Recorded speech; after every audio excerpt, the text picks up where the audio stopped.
Alerta en C5N, por el momento no hay excarcelados en la causa que investiga el juez Ramos Padilla.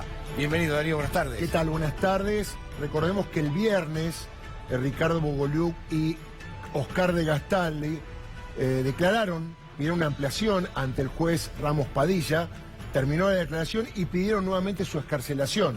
Ellos se la habían pedido y se la habían negado.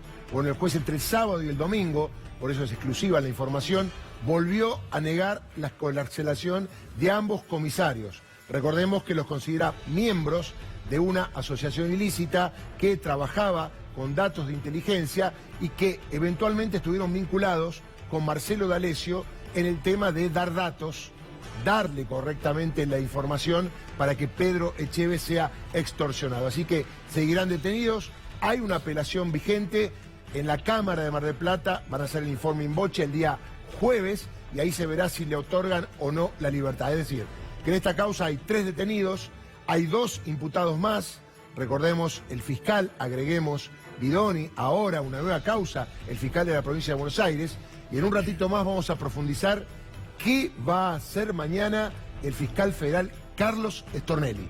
Acá está entre la espada y la pared, no hay alternativa. O es rebelde o se presenta. O es rebelde, se presenta, o si no se presenta, lo van a buscar con la fuerza pública. ¿Se animará el juez que ya escribió algo en el llamado indagatoria a ordenar que vaya por la fuerza pública?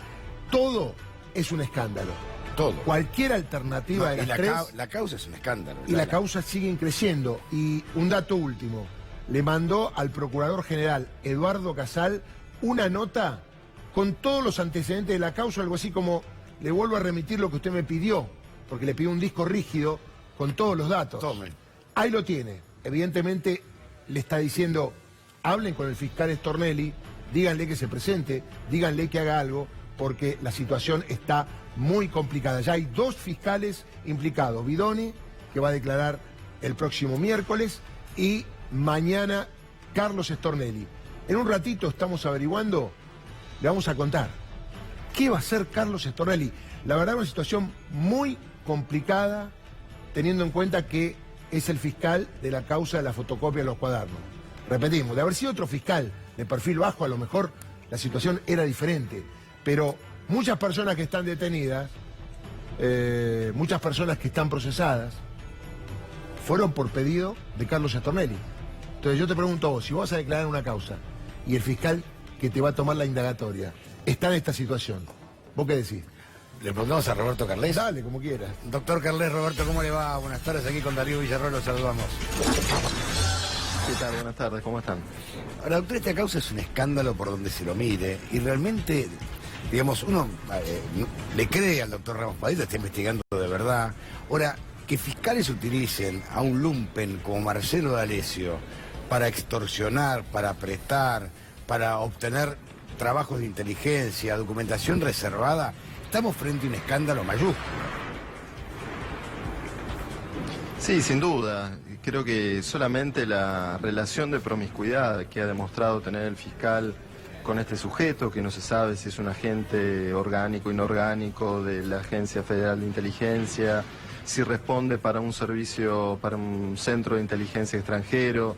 Bueno, ya esta misma relación de promiscuidad me parece que es un motivo suficiente para que el fiscal rinda las explicaciones que debe dar ante la justicia, se presente indagatoria, entregue su teléfono celular y bueno, y me parece también que es un motivo más para plantear acerca de todo lo hecho precedentemente en estas investigaciones que ha tenido a su cargo, ¿no? No, ¿y cuántos más, aparte cuántos más han utilizado este tipo de mecanismos para procesar personas? Es decir, utilizar un servicio trucho, utilizar algún medio de comunicación, que el fiscal de oficio toma la denuncia, porque la mayoría de las denuncias han aparecido con recortes de diario. Primero los medios, claro. No, las de Carrillo la mayoría es así. Todas. El 99,9. Todas. O sea, es realmente escandaloso. Sí. Hay una nueva metodología de investigación, parece, que no se basa en la adquisición de pruebas, sino en la incorporación de informes de inteligencia a las causas judiciales, ¿no? Que los informes de inteligencia podrán a lo sumo aportar hipótesis investigativas, pero si no están acompañadas de elementos de prueba, uno no puede sostener una causa penal solamente con informes o partes de inteligencia, sea una inteligencia provista por la agencia oficial del gobierno o provista por quien sea. Pero bueno, esto se enmarca, me parece, en lo que está sucediendo en los últimos 3 años en la Argentina, en los cuales el Poder Judicial, sobre todo la justicia federal porteña, que es de lo que estamos hablando, se ha plegado a una estrategia de persecución desplegada por parte del gobierno contra algunos exponentes de la oposición, y esto se ha visto con la afectación de garantías básicas del debido proceso, con la vulneración del Estado de Derecho y con prisiones preventivas que son totalmente arbitrarias, algunas que se ha pretendido legitimar con esta curiosa doctrina según la cual quien ha sido funcionario tiene más posibilidades de entorpecer una investigación que quien es actualmente un funcionario, ¿no? Bueno, a mí, yo lo decía hace un momento en una radio, lo que me preocupa de todo esto, sinceramente, ya a esta altura, ¿no? A pocos meses de las elecciones, es el desprestigio con el que va a salir el Poder Judicial de todo esto cuando termine todo este episodio, ¿no? Doctor Carles, ¿cómo le va? Darío Villarruel. Usted es abogado, es hombre de derecho, hay muchas personas, estudiantes de derecho, magistrados que seguramente estarán viendo o después le contarán. ¿Qué imagen se da hacia la sociedad de la justicia cuando alguien integrante de la justicia o que debe administrar justicia no se presenta y aplica los mismos pedidos que se critican, cuando usted, seguramente siendo abogado de alguien, plantea la nulidad, la incompetencia, si es que corresponde? Pero digo, alguien que es de la justicia, uno tiene que tener una visión o una visión distinta respecto de las actitudes de aquel que trabaja en la justicia o con la justicia a la hora de ir a dar explicaciones. Bueno, se supone, Darío, que deberían dar el ejemplo, ¿no?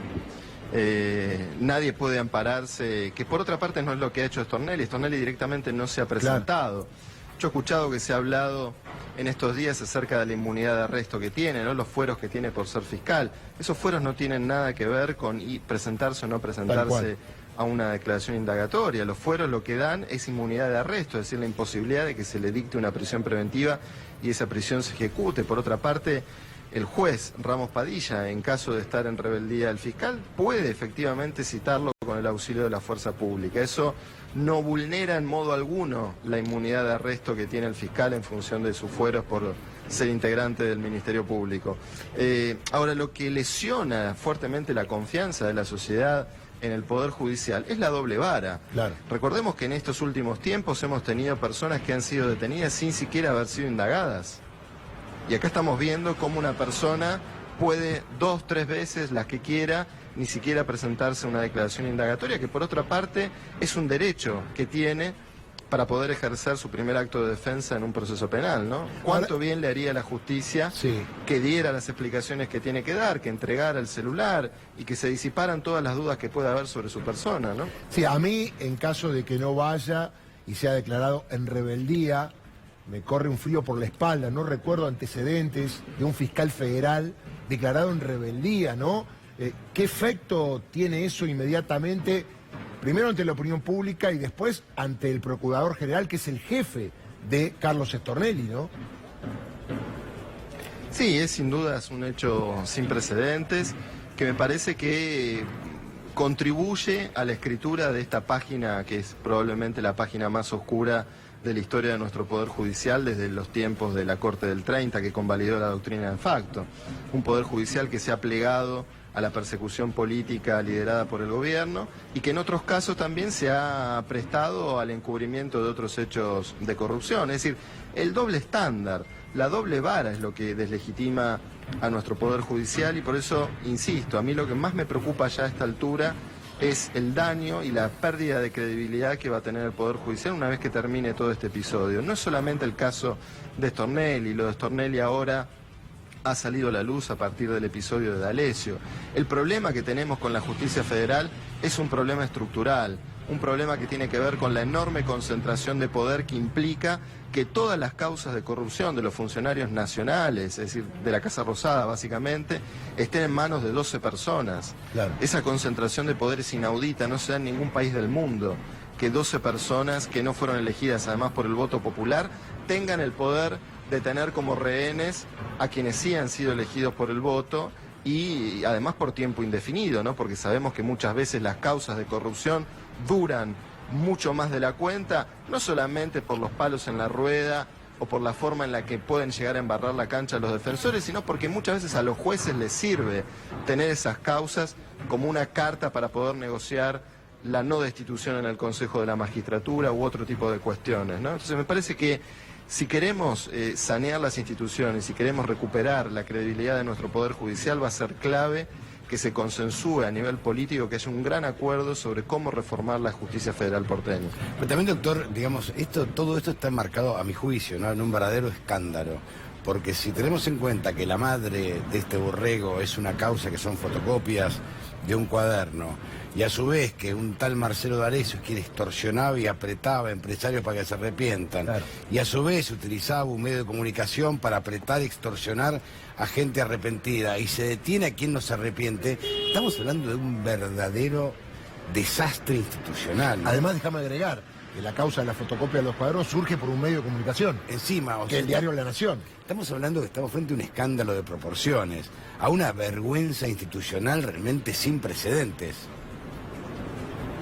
Sí, lo más grave de todo esto es cómo se ha utilizado esta herramienta del arrepentido, que se ha terminado utilizando como una herramienta extorsiva, ¿no? Esto de que acercate a la fiscalía, si declarás lo que tenés que declarar, te volvés a tu casa y si no te quedás adentro. Digamos, si eso no es un mecanismo extorsivo, bueno, para mí es una cuestión que permite pensar seriamente si no hay todo un reguero de nulidades en esta causa que, bueno, también esto plantea dificultades para el que pueda llegar a venir en reemplazo de Stornelli en el caso de que fuera desplazado de esta investigación, porque se va a encontrar con una situación en la que va a tener que convalidar o no, pero va a tener que dar respuestas por todas estas situaciones irregulares, o simplemente la cuestión que, como sabemos, las declaraciones de los arrepentidos tienen que estar registradas, y aquí no solamente no han sido registradas, sino que se han labrado actas de las cuales, como ha reconocido el propio fiscal, se metían y se sacaban cosas a gusto y piacere, ¿no? Ahora, bueno, me parece pregunto, que todo esto... Ahora, fíjense ustedes, los dos abogados les pregunto, sí, ¿no? Ahora, fíjense ustedes el rol que va a tener quien reemplace a Stornelli si es que lo reemplaza. Si no convalida, tiene un problema. Y si convalida tiene otro. Otro, claro, porque... O sea, lo han dejado en el medio de dos frentes. Sí, ahí está Carlos Rívolo, que seguramente va a seguir la misma línea de Carlos Stornelli. Digo, va a seguir la misma línea porque ya seguramente el doctor va a estar de acuerdo. No se entiende cómo todavía Carlos Stornelli sigue ocupando el cargo de fiscal, ¿no? Pero bueno, esto será harina de otro costal. Lo que sí hay que decir que en caso de que suba a un tribunal oral, son 3 jueces y otros fiscales que van a tener que evaluar todo eso. Y la verdad que va a ser complicado para sentar a tantos empresarios. Deme la grabación, claro, no está. Es muy difícil porque los abogados defensores van a pedir las grabaciones que no están, ¿no, doctor? Lo apretaron. ¿Qué va a decir el tribunal? Exacto. Es tremendo, estar en medio de una polémica permanente. Sí, va a ser muy difícil porque, bueno, esta es una situación completamente irregular. La forma en la que se han tomado estas declaraciones de supuestos arrepentidos, la misma participación de D'Alessio, ¿no? Quebrando voluntades para que haya personas que declaren en determinados procesos, digamos, pone en crisis lo que es en definitiva una legítima demanda de la sociedad, que es saber qué es lo que pasa con los fondos públicos, qué es lo que pasa con la obra pública, digamos, esa es una demanda totalmente legítima que merece una respuesta de parte de los poderes políticos, sobre todo en una faz preventiva. ¿Qué es lo que no ha hecho este gobierno? Este gobierno, si hubiera querido combatir la corrupción, lo primero que tendría que haber hecho es reformar el sistema de contrataciones, reformar la forma en la que se realiza la obra pública. Aquí lo único que se ha hecho es poner el acento en una fase, en un aspecto penal, con la finalidad además de perseguir oponentes políticos, ¿no? Por eso el que venga, el que se haga cargo de esta investigación va a tener un problema, una tarea muy difícil. No hay un problema. Un grave problema. Sí, porque ¿cómo volvés atrás cuando ¿Cómo? le vendiste, cómo volvés atrás cuando le vendiste a la sociedad durante casi un año, tapa de diario, donde todo está esclarecido, todo está comprobado, hay arrepentidos, y después el tribunal oral que diga todo lo contrario, a lo mejor la gente va a pensar, y ves, la justicia pasa algo raro, o todas las cosas se arreglan? Es decir, es tan grave el daño. Todo es por plata. Claro, porque a lo mejor había algún elemento en la causa de la fotocopia de los cuadernos, pero actuaron tan mal que no pueden llegar a un buen resultado y a determinar si alguien cometió o no cometió sabés delito. quién escribió los cuadernos, Exactamente, si no hay pericia ¿no? caligráfica, no sabés, si lo escribió D'Alessio los cuadernos, echemos No la sabe. culpa que fue D'Alessio. Cualquiera puede haberlos escrito, es un disparate. Sí, sí, ya toda esta historia, por supuesto, de un chofer grafómano es bastante llamativa, ¿no? Por lo menos da para pensar bastante. Pero bueno, insisto, lo que necesitamos es que se realicen políticas públicas de prevención de la corrupción y que el Poder Judicial deje de funcionar como un instrumento de persecución y de encubrimiento, que es lo que ha hecho en estos años, de perseguir a algunos y de encubrir a otros. Necesitamos tener una oficina anticorrupción que sea independiente. Claro. El papel de Laura Alonso en el Poder Ejecutivo, además que es una funcionaria militante, es lamentable. Es increíble, eso no se ha visto en ningún país del mundo. Necesitamos tener un consejo de prevención de la corrupción que dependa del Poder Legislativo, con un titular designado por concurso público de oposición y antecedentes, por un concurso transparente, con participación de organizaciones de la sociedad civil, de ONG, pero no esta fantochada que tenemos, que una supuesta oficina anticorrupción que lo único que hace es participar en las causas contra funcionarios del gobierno anterior mientras se encubre todo lo que hace el gobierno actual. Esto no sirve para nada y además deslegitima las instituciones. Doctor, fíjese a los dos abogados pregunto, que el presidente reconoce que su padre extorsionó. Sí, ahora, cometió delitos. El presidente de las empresas de su padre era él. Sí, y su hermano. Y su hermano, y nadie lo llamó. Nadie. O sea, es toda una contradicción tan permanente esta causa, es tremendo. Sí, además tanto hacen ruido con la ley de extinción de dominio, primero con un DNU, ahora parece que vuelven para atrás, pero en realidad, si Franco Macri, según su hijo, cometió delitos, bueno, habrá que revisar también cómo logró el dinero que tiene. Patrimonio. Me parece, doctor, que se colocó Mauricio Macri con ese discurso en una situación complicada, inclusive para la opinión pública y para la justicia. Sí, expresamente lo que hizo fue reconocer que el padre había cometido delitos, ¿no? Ahora hay muchos que intentan presentar a los empresarios como víctimas, ¿no? De un sistema extorsivo, claro, liderado desde la política, ¿no? Como si ellos no se hubieran beneficiado con eso. Es decir, la idea de presentar lo que serían eventualmente retornos, el pago de sobornos, como si fuera en realidad una extorsión en la cual el empresario es una víctima. Esto es totalmente insostenible y debería ser investigado. Además, el presidente formaba parte del directorio de varias de esas empresas, recordémoslo también, ¿no? Entonces también debería dar, me parece, algún tipo de explicación a título personal sobre esto. Doctor, acerca de la doble vara, usted sabe que hay un fiscal en la provincia que se llama Bidoni, que rápidamente el procurador de la provincia, Contegrán, lo suspendió por 90 días, va a ir a declarar en el día de mañana, también tiene que declarar en la capital federal, y ahí está clara la situación. Pero al otro lado hay un fiscal donde sus jefes, el procurador general, no le dice nada, hay un sumario administrativo, se reúnen, ve que hay doble vara en estas dos instituciones similares, una a nivel nacional y la otra a nivel provincial. Yo creo que más allá de las medidas preventivas que se puedan tomar, uno puede cuestionarse seriamente si, por ejemplo, Stornelli puede o no seguir a cargo de las causas que tiene a su cargo, ¿no? Me parece que eso sí es una pregunta que podemos hacernos. Ahora, yo quiero para Stornelli las mismas garantías del debido proceso que le han negado a los imputados por los hechos de corrupción que ellos han perseguido en los últimos años. Quiero que dé las explicaciones que tenga que dar ante la justicia, pero que se respeten absolutamente todas las garantías. Y si las autoridades, sean el juez, sea el procurador, consideran que no existen motivos para avanzar en una causa judicial o para desplazarlo del cargo, bueno, tendremos que aceptarlo. Pero quiero que se haga con todas las garantías, porque de una vez por todas tenemos que empezar a pensar a la justicia no como una herramienta de persecución de lo que no nos gusta de nuestros enemigos políticos. Se lo digo, ¿sabe por qué? Si no se demuestra... Se lo digo, ¿sabe por qué? Por el tema de que el presidente de la Nación pidió el juicio político a Ramos Padilla, digo, respaldando de alguna manera a Carlos Stornelli. ¿Cómo le cayó eso a usted? No solamente eso. Esa es una intromisión inaceptable por parte del presidente. El presidente no puede pedir el juicio político de un juez porque no le gusta el juez. Además, claro, recordarán ustedes que dijo algo gravísimo. En un momento dice algo así como, y ya había hecho varias. Sí. ¿De qué se trata esto? Varias ¿Acaso el presidente de la Nación tiene una libretita donde anota todas las decisiones que toman los jueces que a él no le gustan. Y además recordemos cuáles eran esas decisiones. Una puntualmente había sido frenar la aplicación de un tarifazo. Claro. Digamos, estamos hablando de esto, de decisiones además que tienden a proteger el patrimonio y el bienestar social y económico del pueblo, que está siendo muy golpeado por las políticas económicas de este gobierno. Los jueces también tienen esa función. Yo acabo de decir, me gustaría ver un poco más de activismo judicial en materia de protección de derechos sociales y económicos, y no tanto humo en materia de lucha contra la corrupción, que sabemos por otra parte que no es lo que está haciendo el Poder Judicial en este momento. Bueno, esto es lo Entonces, peligroso, muy doctor. grave, muy Esto es lo grave, peligroso que lo del diga en un estado de programa de excepción, ¿no? televisión. Esto es lo peligroso del estado de excepción, ¿no? Donde Es que gobiernan estamos 12... viviendo un momento en el cual se han roto todas las reglas del Tal cual. Estado de Derecho. Claro. Y también del juego político. Y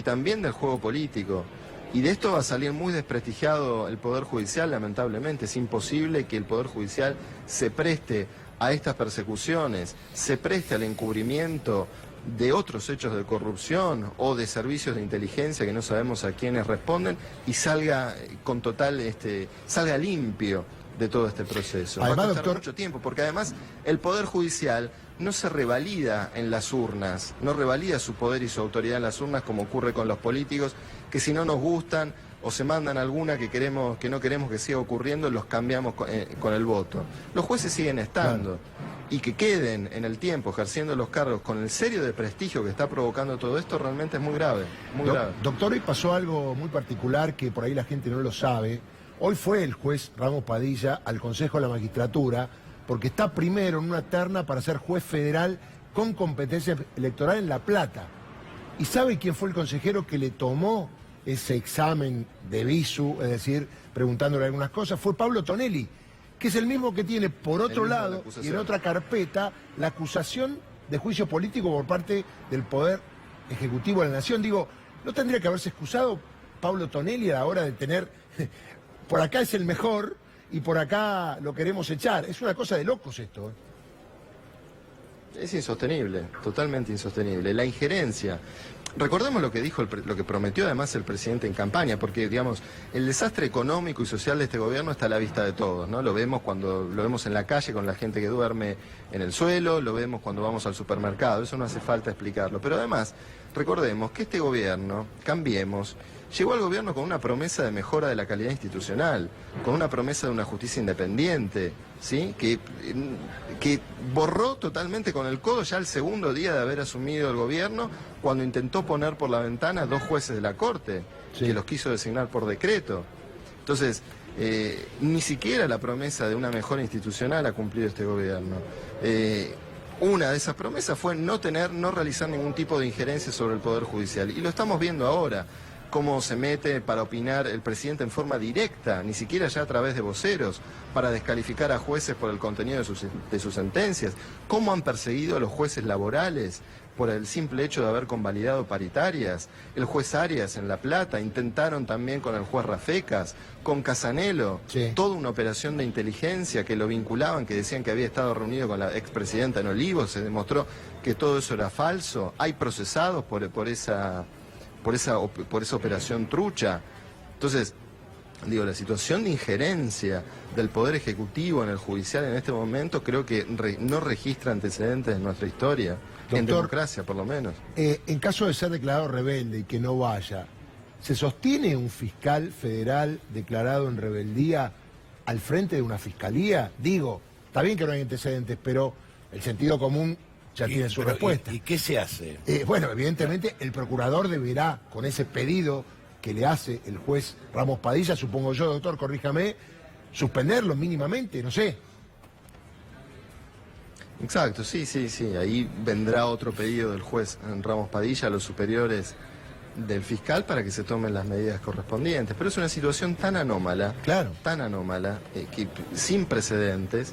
Digamos, que un fiscal federal de la Nación 3 veces no se presente a prestar declaración indagatoria, la verdad es que esto no tiene antecedentes, y además le ocasiona un daño a la justicia que está tan desacreditada que va a ser muy difícil de reparar. Y la defensa corporativa que han hecho algunos políticos de la buena fe de Stornelli, esto ayuda, no ayuda, se tienen que meter, no se tienen que meter. Esto creo que está a la luz de todo lo que está diciendo. La política metida en la justicia. Creo que los políticos deben decir, bueno, que actúe la justicia y que resuelva lo que corresponde. No defender al acusado, me parece a mí, ¿no? Es que todas estas manifestaciones de apoyo que ha habido, lo que hacen es poner de relieve el entramado de complicidades que hay al que nos estábamos refiriendo hace un momento. Lo mismo ha ocurrido con el periodista Santoro, ¿sí? Donde muchos periodistas salieron, en lugar de solidarizarse con los periodistas que habían sido espiados, se solidarizaron con el espía. Bueno, acá está ocurriendo algo parecido también. Hay una defensa corporativa de parte de sectores del Poder Judicial y de parte de sectores de la política, que son también los que se venían beneficiando con estos informes de inteligencia. Muchas de las denuncias que ha hecho Elisa Carrió en los últimos años, incluso muy recientemente, se han basado en escuchas obtenidas en forma ilegal. Una diputada de la Nación. Sí. No, pero aparte de un dato, doctor, que es llamativo. De una gravedad tal. No, pero un dato que es llamativo. Ella dice una denuncia contra, creo que es Eduardo Valdés. Exacto, sí. Que ella recibe un anónimo de una escucha ilegal. Porque no está la escucha. No, hay un escrito de una escucha. Donde dice, pero, esto escuchamos. Claro, pero es una no escucha tiene ninguna validez. Sí, es ilegal. Claro. Y ha tenido un rebote mediático que es algo patético. Sí, es una práctica que ya se venía viendo, ¿no? Recordemos cuando se quiso vincular a Aníbal Fernández con el triple crimen, ¿no? Ahora, ¿quién lo llevó? Se realizó la... ¿Quién lo llevó? Se realizó la casa de Carrió. Famosa entrevista en el departamento de Carrió, y también con intervención del mismo sujeto, de Marcelo D'Alessio. ¿Quién lo llevó? El propio Luis Barrio Nuevo, reconociendo que tuvo durante un tiempo considerable en su casa a El Ascar, ¿no? Para que declarara también en contra del poder político en aquel momento. Bueno, me parece que se ven los hilos, ¿no? Es todo demasiado evidente. Es demasiado evidente. Doctor, la última. Ayer salió en la tapa del diario Perfil que en el entorno de Mauricio Eugenia Vidal había enojo porque aparentemente también a ella le estaban haciendo inteligencia por parte del mismo grupo. De parte de Bogoliuc, exactamente. Y está investigándose. Ya eso está corroborando lo que usted dice, ¿no? Que cruzamos una línea para meternos de lleno en la política. Pero si en la causa que investigaba Mauricio Macri cuando era jefe de gobierno, investigaba a sus pares. Claro, exactamente. Sí, y de su propio partido político. Exacto. Parece que la archivaron, pero esta es la realidad. Con el Fino Palacios. Sí, el espionaje de políticos, que lamentablemente es un hecho que hoy ya no puede estar en duda de nadie, ¿no? Porque ha quedado a la vista, y más con estas últimas revelaciones que ha habido, es un hecho de suma gravedad en democracia. De suma gravedad. Porque pone en juego nuestras propias decisiones. No es solamente la afectación de los derechos individuales de los espiados, que por supuesto es tal, sino que también nos pone en riesgo a nosotros, que a lo mejor quisiéramos elegir a alguna de estas personas que hoy no están pudiendo actuar en libertad porque están siendo víctimas de espionaje. Y encima espionaje interno. La verdad que es muy difícil sentirse seguro en este país siendo una figura pública en este momento. La verdad que hay que tener bastante coraje para poner la cara hoy en día. Roberto, le mando un fuerte abrazo, gracias, como siempre. Ha sido usted muy amable. Gracias a ustedes. Pero esta historia de los espías truchos viene, vos te acordarás, de la época de Alfonsín. En el año 86, previo al motín Cara Pintada, Alfonsín en su despacho y en la Quinta de Olivos se encontró cantidad de micrófonos. Exacto. Y cuando se empezó a desatar, se llegó al ex-IDE. Exacto. Pero habían escuchado durante 3 años. 3 años. Pero parece que había un límite. Bueno, ahora ya no hay límite. Acuérdate que echaron un montón de gente. Pero la vida privada no era importante en aquella época. Eran cuestiones políticas. Porque no estaba esto. Ah, perfecto. ¿Hacemos una pausa? Una pausa, dale. Ya venimos.